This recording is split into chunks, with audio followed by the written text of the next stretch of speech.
안녕하세요. 자, 현대소설론 3주차 첫 번째 시간. 오늘은 동양소설론, 그 중에서 중국 소설론과 정치 소설에 대해서 같이 살펴보는 시간입니다.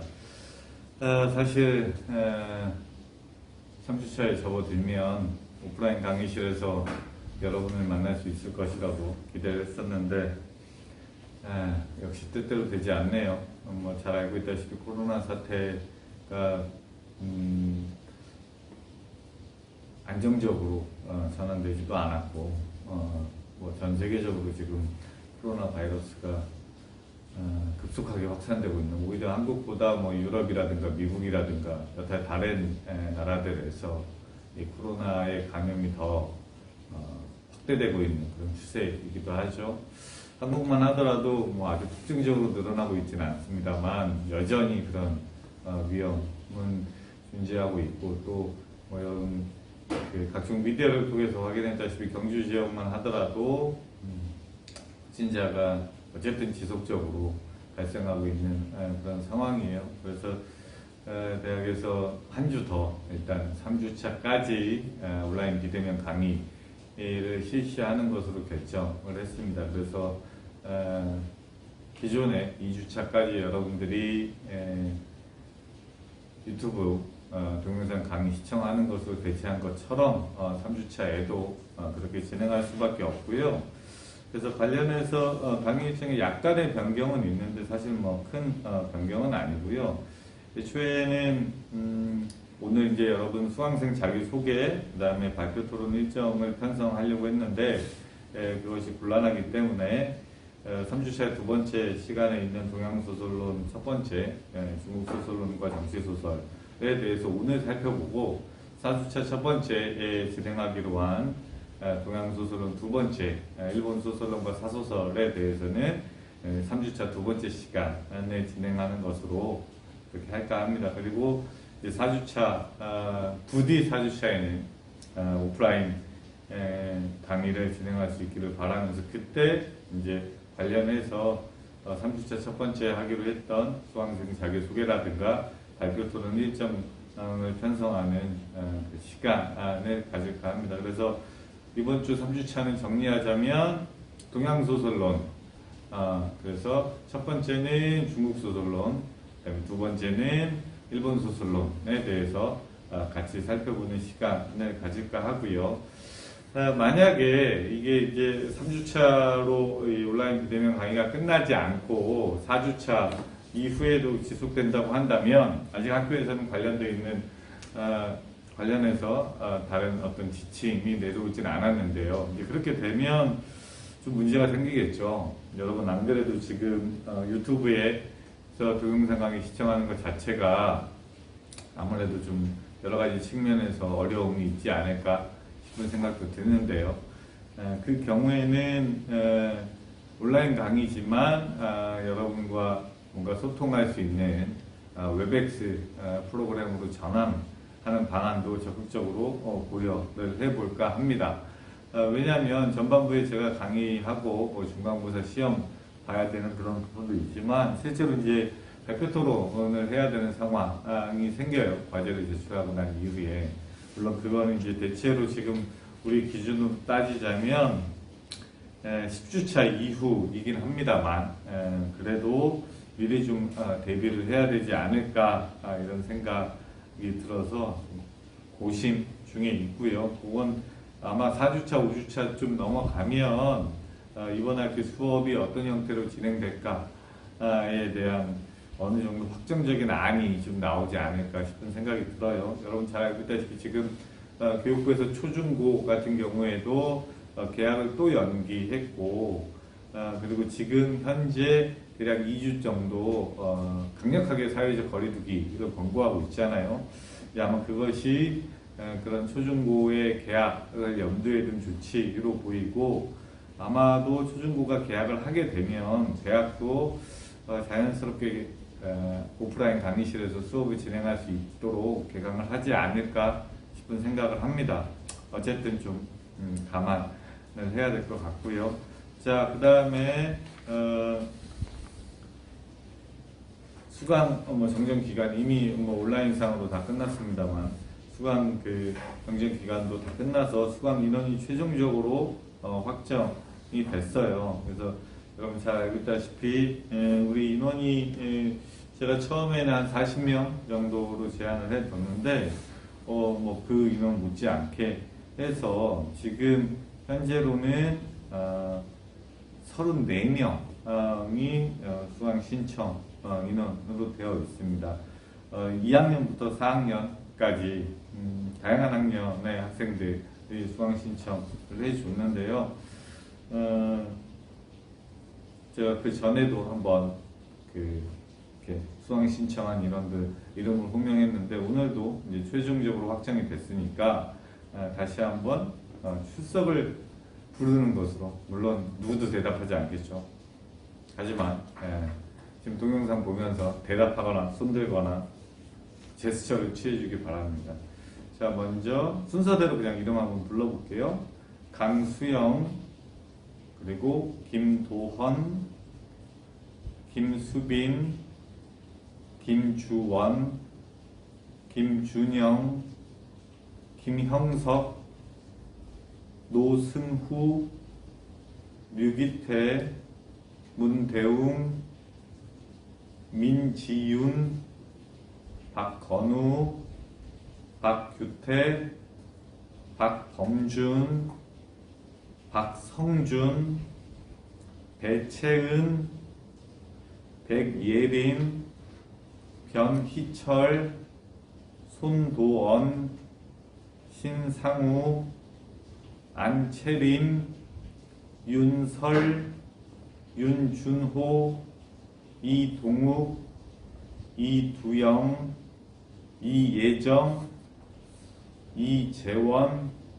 이재훈, 이지영, 이혜성, 정주연, 조수아, 최정현, 한지혁, 그리고 홍은채, 이렇게 34명의 학생이 수강 신청을 해줬습니다.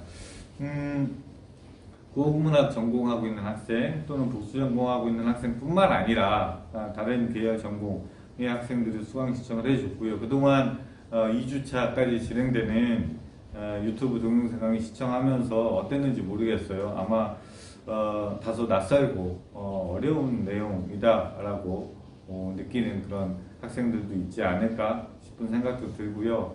또 다른 측면에서는 각각의 계열이나 전공에서 공부했던 그런 부분과 다소 이질적이긴 하지만 이 국어국문학 전공에서 진행되는 이 현대소설론 강좌를 본인들의 어떤 관심사 또는 학문적 영역과 결부시켜서 뭔가 이 창의적인 이 아이디어를 생성하려고 하는 그런 사람도 있지 않을까, 한편으로는 그런 기대 아닌 기대도 해보게 됩니다. 실제로 이제 본격적으로 수업이 진행되다 보면 아무래도 그런 요소들이 더 잘 드러날 수 있지 않을까 이런 생각이 들고요. 자, 그러면 오늘 본격적으로 동양소설론 첫 번째 중국 소설론과 정치 소설에 대해서 아주 간단하게 핵심적인 내용만 같이 살펴보도록 합시다. 지금 소설의 이론에 대해서 같이 살펴보고 있는데요. 우리가 얘기했던 이 소설, 특히 근대 소설, 그것이 노블의 형식으로서의 근대 소설이라고 했을 때는 그 발생이 서양에서 먼저 이루어졌기 때문에 소설에 관한 이론 역시 서양, 특히 영미권, 유럽이라든가 이제 추후에 미국에서 이와 관련된 다양한 논의들이 전개되어 왔어요. 하지만 소설이라고 하는 것이 반드시 노블의 형식으로서만 정착돼서 전개되었던 것은 아니고요. 비서구 지역, 그러니까 비유럽 지역, 아시아라든가 아프리카라든가 중남미 지역에서도 각각 나름의 문화권 안에서 서사 형식들이 발생하고 사회 구조의 변동이라든가 문화 생산의 어떤 그 변화 과정 속에서 소설의 형식, 그러니까 서사의 형식도 전개되어 오고 또 발전되어 왔다라고 하는 걸 알 수 있습니다. 그러니까 소설을 이해하는 데 있어서 모든 것들을 서양 소설론에 기대어서만 파악할 수 있는 것은 아니다라고 하는 것이고요. 특히나 이제 근대 소설이 발생했던 초기 동양 사회 같은 경우에는 이른바 서양 소설론이 번역돼서 수용되기 시작했고요. 그러면서 자국, 그러니까 뭐 중국이 됐든 일본이 됐든 한국이 됐든 이 동양에서도 나름의 소설의 형식을 발전시키기 위한 다양한 문화적 움직임들이 이루어졌어요. 그리고 그러면서 자연스럽게 서양의 소설론을 어떻게 이제 자기화할 것인가 라고 하는 그런 움직임들이 보였던 것이고요. 그 중에서 이제 오늘은 중국 소설론 그리고 특히 이제 정치 소설에 초점을 맞춰서 얘기를 해보려고 합니다. 동아시아는 이 중국을 중심으로 해서 뭐 한국, 그다음에 일본, 베트남이 이른바 한자 문화권 안에 묶여 있었다라고 얘기한 바가 있어요. 그리고 조공 책봉 체제라고 하는, 그러니까 이 마치 제후국처럼 한국이나 그 일본이나 뭐 베트남 같은 국가가 왕조죠. 중국에 이렇게 조공을 바치고 이제 책봉을 받는 그런 식의 상하에 유기화된 구조 속에 있었고, 또 이제 그 경우에 중국은 스스로를 이제 천자의 나라라고 하는, 중국의 이제 황제라고 하는 칭호. 그러니까 우리가 잘 알고 있다시피 중화주의죠. 그러니까 중국을 중심으로 해서 이 세계를 구성하고 인식하는. 그래서 중국 입장에서는 중국을 둘러싸고 있는 여러 국가라든가 또는 뭐 정치체를 대체로는 뭐 제후국처럼 하위에 놓거나 아니면은 뭐 오랑캐처럼 치부하거나 하는 그런 방식들이 있었어요. 자, 그런데 이런 중국 중심의 세계관을 기반으로 하는, 아까 얘기했던 이제 천하의 관념이 있다고 했지만, 이 동아시아의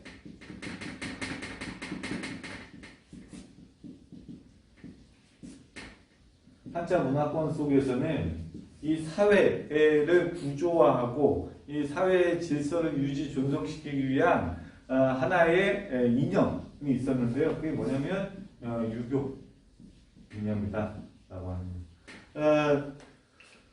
우리도 왕조 조선시대에 성리학이 있었고요. 뭐 주자학 뭐 이런 것들도 있었습니다만, 이 유교 이념에 기반해서 이른바 통치 질서가 만들어지고, 실제로 이제 왕조 시대에 그런 통치 이념을 구현하는 방식으로 이 정치가 펼쳐지기도 했다라고 하는 걸 알 수 있습니다. 자, 그런데 이제 다시 시선을 돌려서 중국으로 가봅시다. 중국의 나라의 발전 단계 쭉 보면 무슨 하은주 뭐 아주 뭐 고대로까지 올라갈 필요는 없고요. 대체로 이제 근세 근대 그 전환기를 생각을 해보면, 여러분 동양사 또는 역사 시간에 배웠던 걸 떠올려 보세요. 청나라가 있습니다.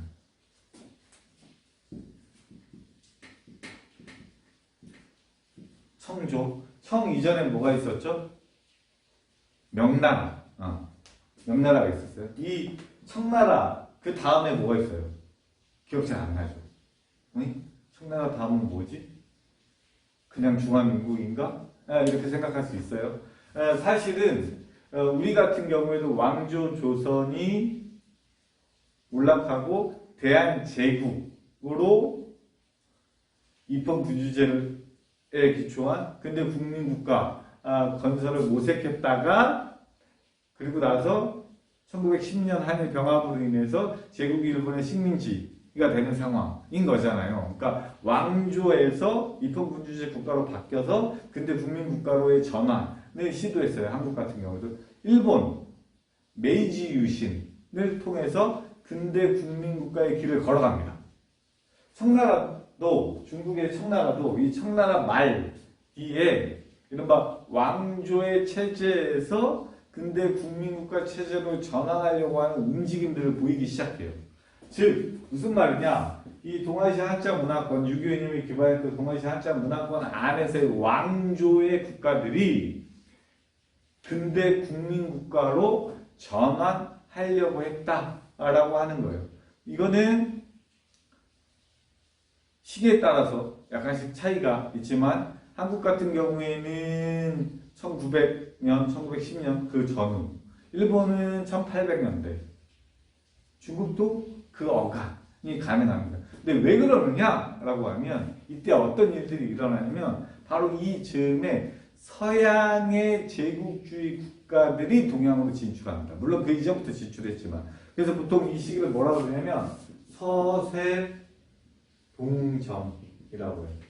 서양의 세력들이 동양을 점유한, 점거한. 그래서 끊임없이 개항을 요구합니다. 물론 서양 제국주의 국가들이 동아시아로 진출하고 개항을 요구했던 건 잘 알고 있다시피 뭐 통상협정을 하거나 뭐 이런 등등등의 형식을 띠긴 했습니다만, 그냥 아주 쉽게 얘기하면 식민지 개척 경영하는 것과 일맥상통해요. 그러니까 이 서양의 국가들이 제국주의 국가로 전신해 가면서 자국 내의 어떤 모순, 특히 경제적인 모순을 해소하기 위해서 원 재료, 뭐라고 할까요? 원 자료를 획득하기 위해서 자국 위의 국가나 지역으로 진출하고 거기로부터 원료를 받아들여서 공산품으로 가공해서 다시 거기에 팔아먹는, 이게 제국과 식민지의 관계인 것이죠. 그래서 중국 같은 경우에도요, 여러분 잘 알다시피 무슨 영국이라든가 뭐 미국이라든가 프랑스라든가 독일이라든가 다양한 서양의 국가들이 문호를 열라고, 개항하라고 이렇게 압력을 일으켰어요. 그리고 이제 그런 가운데 여러분들이 잘 알고 있는 아편 전쟁 같은 것들이 일어나서 실제로 주차지가 만들어지고, 그러니까 외국인들이 거주할 수 있는 특별 지역이 만들어지고 이른바 근대 문물이 소개되고 들어오기 시작했다라고 하는 것을 생각해 볼 수 있습니다. 그런데 이런 개항의 압력 속에서 아무리 서양 제국주의 국가들 또는 서양의 이런 그 국가들이 계속해서 문호를 개방해라, 문을 열어라, 개항해라, 우리랑 교섭하자라고 압력, 푸시를 가한다고 했을 때 좋아요, 네 알겠습니다 라고 문호를 쉽게 개방할 수 있나요? 왜? 문호를 개방하게 되면 그 충격은 고스란히 기존의 기득권을 누리고 있던 세력들에게 가해질 수밖에 없어요. 물론 이제 일반 백성들, 보통의 사람들에게도 그 충격이 다가가지만 이게 뭐야, 근대식 문물 제도 이런 것들이 들어오기 시작하면 그동안 우리가 살았던 세상이 전부가 아니었구나 라고 하는 거를 일반 백성들이 알게 되고 요구하게 되면 그 위정자 입장에서는 상당히 곤욕스러울 수도 있는 거죠.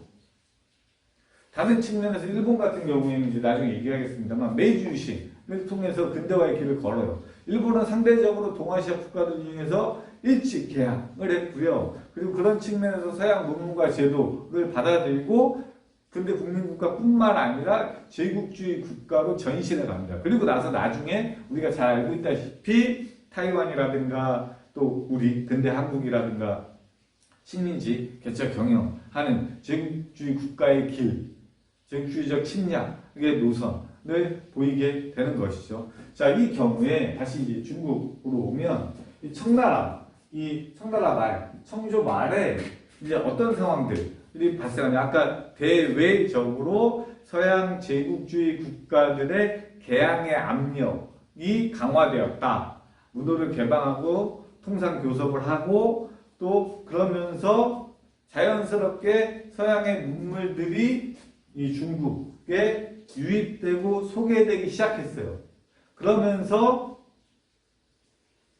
중국을 변혁시켜야 된다라고 하는 인식들이 많아질 수밖에 없었습니다. 그런데 이 청조 말에 이른바 관리들,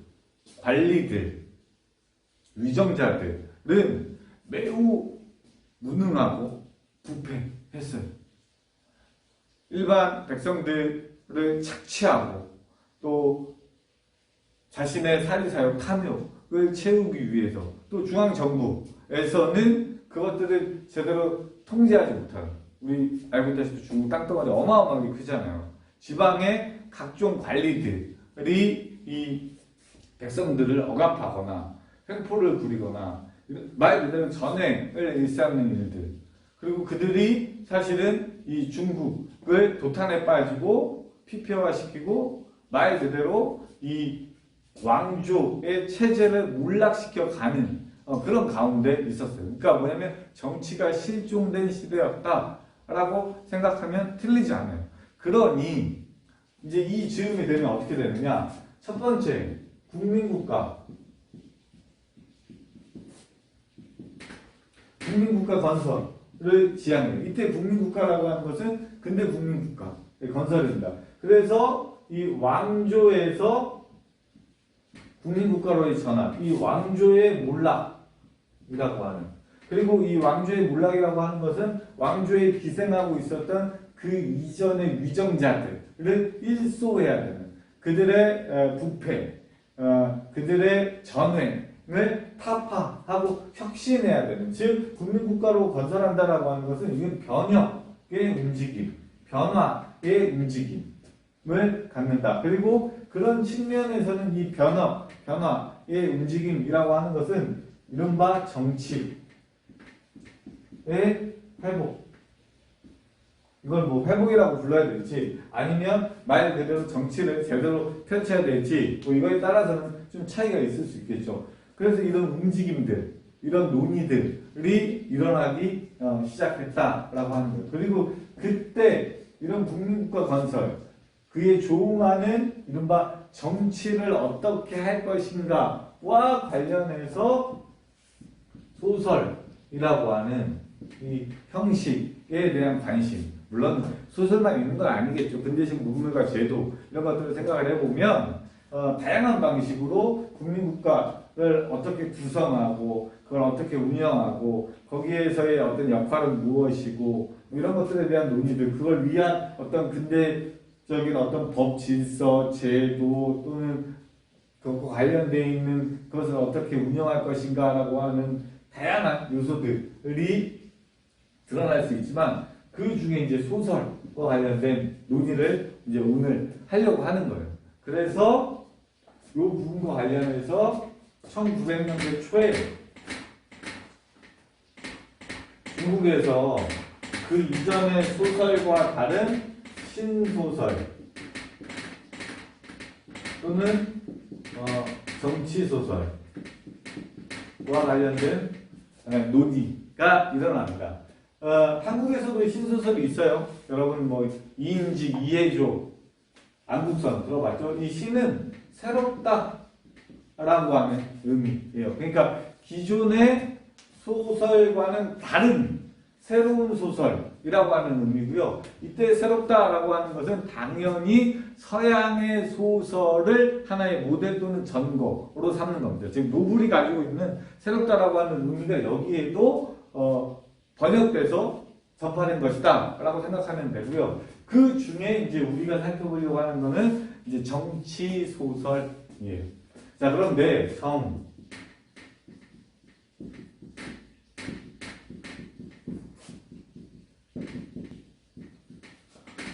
정치와 소설입니다. 이제 이 부분에 대해서 우리가 좀 얘기를 해야 되는데, 그 이전에 소설의 개념에 대해서 같이 살펴봤을 때도 잠깐 얘기를 했습니다만, 정치를 하기 위한 글 또는 정치를 하기 위해서 필요한 어떤 뭐라고 할까, 형식들이라고 하는 것은 저 소설과는 차이를 갖는, 오히려 서로 상충하거나 반대되는 그런 개념이었죠. 소설은 민간에 떠도는 쓸데없는, 불필요한, 중요하지 않은 그런 이야기들이었고요. 그거와 반대로 정치를 한다라고 하는 것은, 즉 세상을 다스리고 통치한다라고 하는 부분에 있어서 의미 있고 중요한 것은 이른바 유교경정 같은 사서삼경 같은 그러니까 이 치세를 위해서 필요한 그런 어떤 정치의 영역과 결부되어 있는 그 글쓰기라고 하는 것은 민간에 떠도는 이야기와 같은 뭐 재미 흥미는 있을지 몰라도 실제로 어떤 정치적 행위를 수행하는 데 있어서는 적합하지 않다고 여겨지는 소설과는 거리가 있는 것이었어요. 근데 저기 지금 보면 정치 소설이라고 두 개를 한 군데다가 모아놨습니다. 이거 이제 량티차오, 양계초가 이 중국 근대 초기에 저런 정치 소설론을 설파했는데 물론 저건 이제 일본의 정치 소설론을 받아들여서 사용한 것이다 라고 생각하시면 틀리지 않아요. 자, 그런데 이때 뭐냐면 저 정치라고 하는 것 아까 얘기했죠. 청나라 말기에 이 무능하고 부패한 관리들 그들에 의해서 시달리는 핍박받는 백성들 그래서 나라가 도탄에 빠지는 정치가 실종된 상태 그래서 어떻게든 정치를 온전히 제대로 회복하고 이른바 백성의 삶을 평안하게 만들어줘야 되는 그것이 이제 근대 국민국가에 대한 염원과 연결되어 있다라고 했을 때 이때의 그러면 정치의 영역, 정치의 지향점은 어디로 향하느냐 이른바 문명 개화로 향합니다. 즉 그 이전의 중국의 상태라고 하는 것은요. 문명, 개화의 반대편, 야만, 미개의 상태에 처해 있었다. 그리고 그 야만, 미개의 상태에 처해 있었던 이유는 뭐냐면 아까 여기 이쪽에 썼던 것처럼 근대 이전의 중국, 특히 청조 말에 다양한 사회의 부패상을 통해서 확인해 볼 수 있었던 것처럼 유교적 이념에 기반한 그런 유습들이 봉건잔재로 남아있었기 때문에 즉 기존의 봉건적 질서 속에서는 사회가 구조적으로 이런 다양한 병폐 속에 빠져 있었고 그래서 백성들이 허덕이게 되는 도탄에 빠지게 되는 그런 상황이었다. 그런 것들을 변혁하고 혁신하고 타파하기 위해서는 우리는 어떤 길을 걸어야 되느냐? 문명 개화의 길을 걸어야 된다. 그리고 그 문명 개화의 길을 걷기 위한 다양한 정치 활동이 요구된다. 이런 것들을 바탕으로 해서 근대 국민국가를 성립시킬 수 있다라고 하는 거예요. 그래서 그러면 이때 이런 문명 개화의 이념, 문명 개화의 필요성을 역설하는 수단, 매개체가 필요하겠죠. 그게 바로 소설이다라고 생각하시면 돼요. 그런데 그 이전에 이런 문명 개화의 필요성에 대해서 역설하는 글쓰기가 없었느냐? 있었겠죠. 그게 뭐냐? 논설 같은 것들이 논설류. 여러분들 그냥 뭐 주장하는 글 뭐 이런 거 떠올려도 되지만 이때 논설이라고 하는 거는요.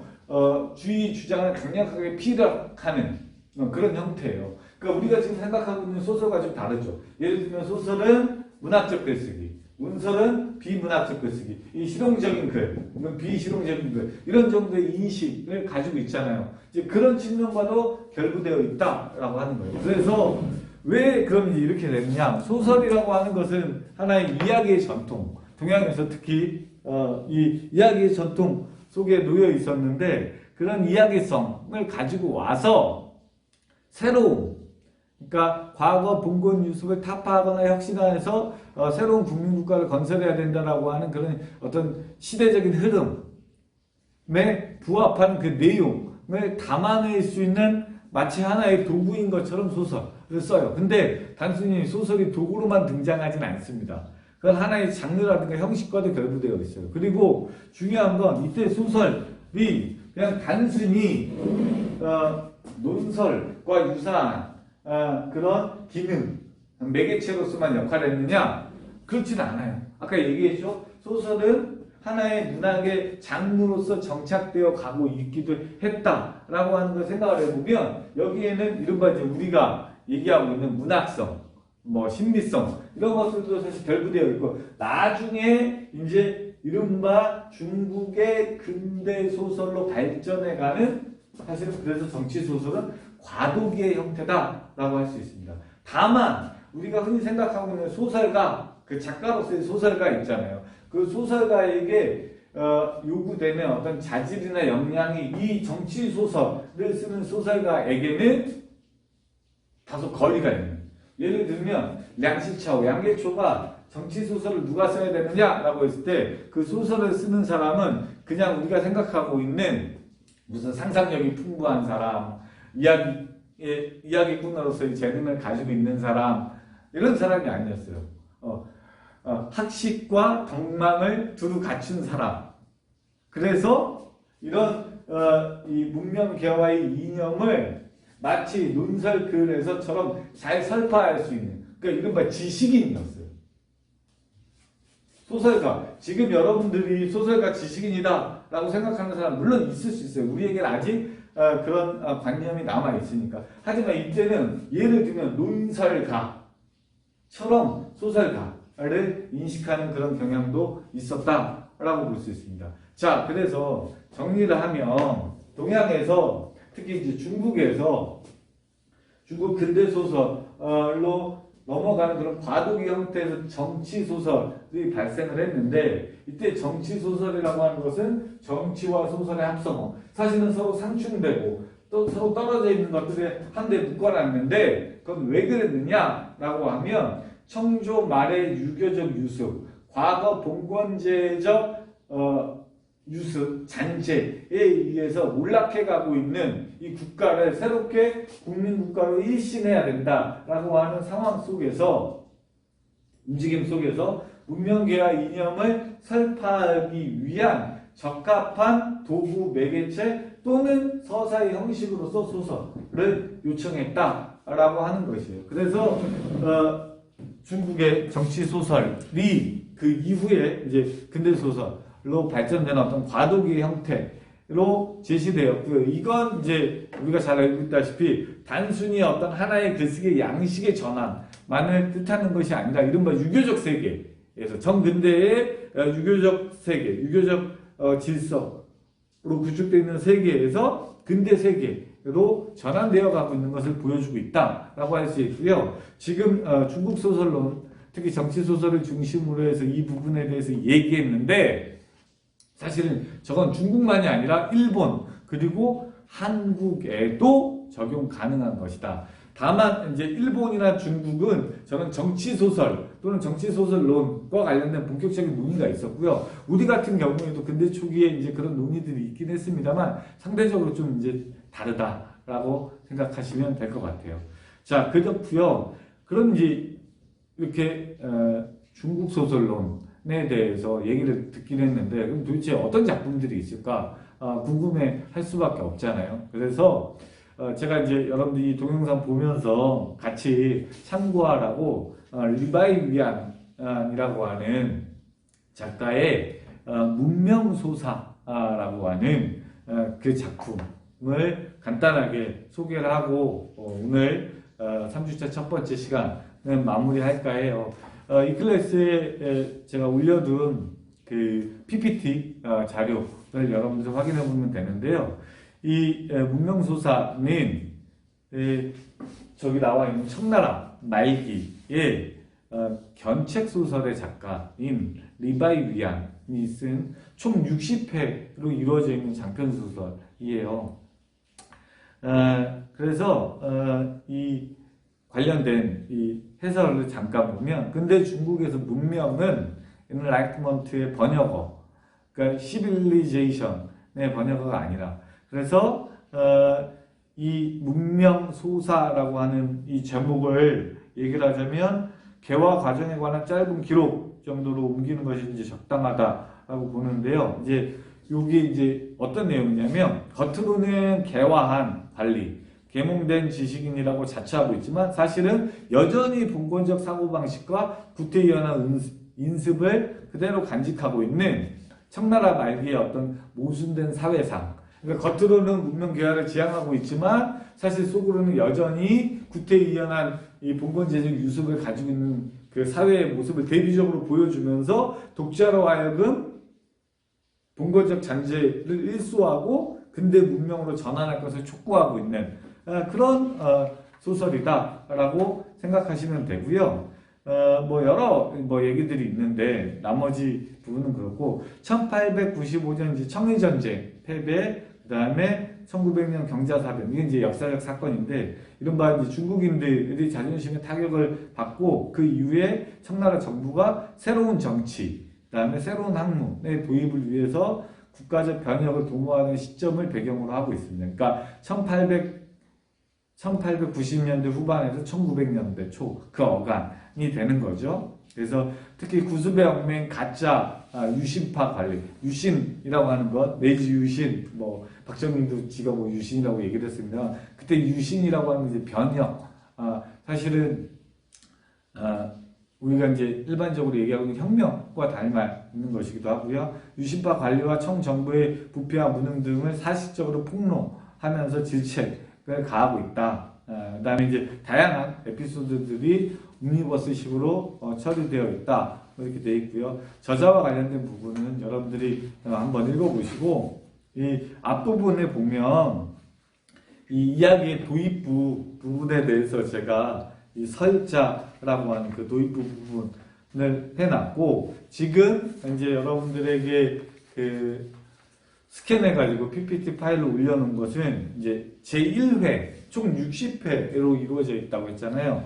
그 1회 부분인데요. 잠깐 그 부분만 읽어볼게요. 여러분들이 지금 읽고 있는 소설과 완전히 다릅니다. 느낌도 달라요.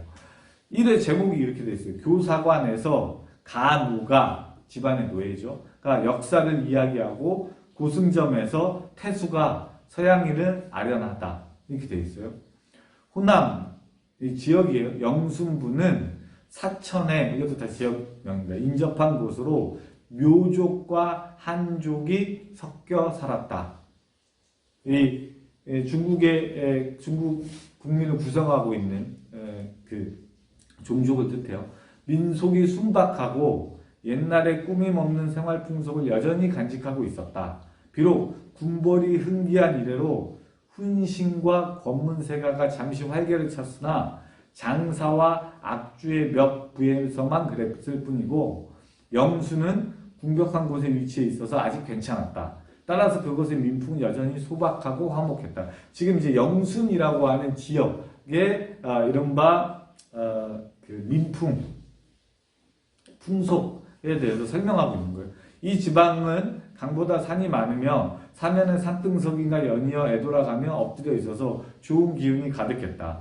백성들은 모두 산의 오목한 부분에 살며 숲의 의지에 촌락을 형성하고 물줄기에 인접해 집을 짓고 밭을 갈고 우물을 파서 어느새 대학에서 말한 스스로를 즐겁게 하는 것을 즐겁게 여기며 스스로를 이롭게 하는 것을 이롭게 여긴다에 꼭 부합하게 되었다. 따라서 여기에 와서 벼슬 하는 사람은 하루 종일 한가하고 유유자적했다. 이것은 이 정도로 한다. 이 되게 뭔가 이렇게 설명을 하는데 이 구어체가 아니라 문어체. 그 이전에 이른바 글쓰기의 관습에서 보였던 그런 방식의 글쓰기의 형태들이 여전히 남아있다라고 하는 걸 알 수 있어요. 이게 지금 이야기예요. 소설입니다. 그러니까 소설 같지 않죠. 잘 읽히지 않습니다. 단순히 중국 소설 이어서가 아니라, 물론 이건 이제 번역해 놓은 것이긴 하지만 그렇고요. 실제 이제 여기 내용을 보면 이곳에서 이제 서양인을 만나게 되고 그 서양인을 통해서 이 근대적 문물, 이른바 문명 개화의 길로 나아가는 것, 그런 것이 왜 필요한 것인가라고 하는 부분이 드러나 있고, 또는 그것을 이제 흉내내려고 하는 것이 갖는 문제점, 한계에 대해서 이렇게 지적하는 그런 부분들도 있다라고 하는 것을 읽어보시면 여러분들이 간추해낼 수 있지 않을까 싶은 생각이 들어요. 제가 지금 읽었던 부분들은 이것이 얼마나 지금의 소설과는 좀 다른 이질적인가, 마치 저기 썼던 것처럼 신문에 실려있는 어떤 논설조의 어투로 이루어져 있는 것은 아닌가. 물론 논설조의 어투는 이것보다 훨씬 더 딱딱합니다. 훨씬 더 이른바 고딕적이에요. 그런 측면에서 놓고 보면 그렇다. 자, 마무리를 하기 전에 한 가지 더 얘기를 해야 되는 건 근대 문학 또는 근대 소설이 민족 문학으로서 발생하고 전개되어 갔다라고 하는 것, 그리고 근대 소설 생산의 역사적 조건 중에 하나가 국민국가의 또 그와 결부되어 있는 민족주의라고 하는 이념이었다라고 하는 것을 여러분들이 다시 상기해 본다면 여기에서 이제 중요한 것은 이런 정치 소설류 아직 이것이 근대 소설의 발생 이전 단계로서 과도기의 형태이긴 하지만 얘기했죠. 단순히 문명계와의 이념을 소설의 형식을 통해서 구현해냈다가 중요한 것이 아니라 또 전근대적 질서로부터 벗어나서 근대적 질서로의 어떤 전환하는 과정을 저런 소설의 형식을 통해서 모색했다가 중요한 것이 아니라 민족문학으로서의 근대문학 또는 근대소설이 가지고 있는 어떤 그 이념적 토대와 관련되어 있는 근대 국민국가로의 전환, 지향이라고 하는 측면에서 이런 양식들이 발생하고 전개되기 시작했다. 특히나 그것은 이른바 서양의 소설이라고 하는 노블의 형식, 또 그것을 가능하게 만드는 어떤 조건들, 이념들을 번역해서 수용한 그런 결과로 드러난 것이다 라고 생각하시면 틀리지 않을 거예요. 다소 아마 낯설고 서양 소설론에 비해서 오히려 조금 이해하는데 어려움이 있지 않을까 싶은 생각도 드는데요. 오늘 제가 말씀드렸던 핵심적인 내용, 짤막하지만 그 내용을 바탕으로 해서 이해해 주시면 나중에 이제 여러분이 그 루신의 뭐 소설 같은 걸 읽어본다고 하더라도 또는 그 이후에 혹시 관심이 있어서 중국 근대 소설 또는 이제 최근 소설까지 하면 중국 같은 경우는 이제 당대 소설이라고 하는데요. 현대 소설을. 그런 당대 소설들을 읽어보면 뭔가 이렇게 되게 교조주의적이고 프로파간다적이고 뭔가 교설적인 말 그대로 가르치려고 하는 그런 소설의 특징들을 간추해낼 수 있는데 그건 사실 이 시기 때부터 지속적으로 이어져 오고 있는 것이다 라고 하는 것을 확인할 수 있을 것입니다. 자, 그러면 3주차 첫 번째 동양소설론 중국 소설론과 정치 소설에 대한 강의 내용은 여기서 마무리하도록 하겠습니다.